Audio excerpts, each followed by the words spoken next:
અને વાત હવે જૂનાગઢની, જ્યાં સરપંચે સામૂહિક રાજીનામાની ચીમકી આપી છે। સાંતલપુર ગ્રામ પંચાયતના સરપંચે ચીમકી આપી છે। તો સામૂહિક રાજીનામાની સરપંચ દ્વારા ચીમકી આપવામાં આવી છે। સાંતલપુરમાં રાજીનામાની ચીમકી અપાઈ છે। રસ્તો રિપેર ન થતા સામૂહિક રાજીનામાની ચીમકી આપી ગામમાં લોકોએ છેલ્લા ઘણા સમયથી આ રજૂઆત કરી છે કે તાત્કાલિક રસ્તાનું રિપેરિંગ કામ કરવામાં આવે। ગામનો રસ્તો છેલ્લા 3 વર્ષથી બિસ્માર હાલતમાં છે। અનેક રજૂઆતો કરવા છતાં પરિણામ શૂન્ય છે। અધિકારીઓની ઢીલી નીતિ સામે નારાજગી સરપંચે વ્યક્ત કરી છે। ભાજપમાં હોવા છતાં કામ નથી થતા તેવું સરપંચનું કહેવું છે।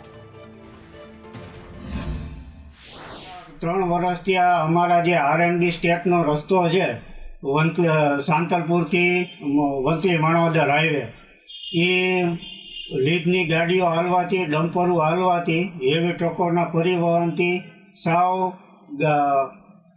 ખેડૂતની જે ગાડીઓ આવે, ખેડૂતના જે રસ્તાઓ વાડિયા જવાના, એનાથી પણ દુરસ્ત હાલતમાં છે।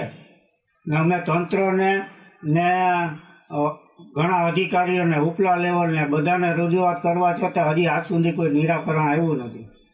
તેથી અમે સાર્વજનિક અમારા પંચાયતની બોડી આ કામ નથી થતા અમારા, અમે ભાજપ સાથે જોડાયેલા હોવા છતાં કામ નથી થતા। એટલે જો આ કામ ટૂંક સમયમાં નહીં થાય તો અમે સાર્વત્રિક રાજીનામું આપવા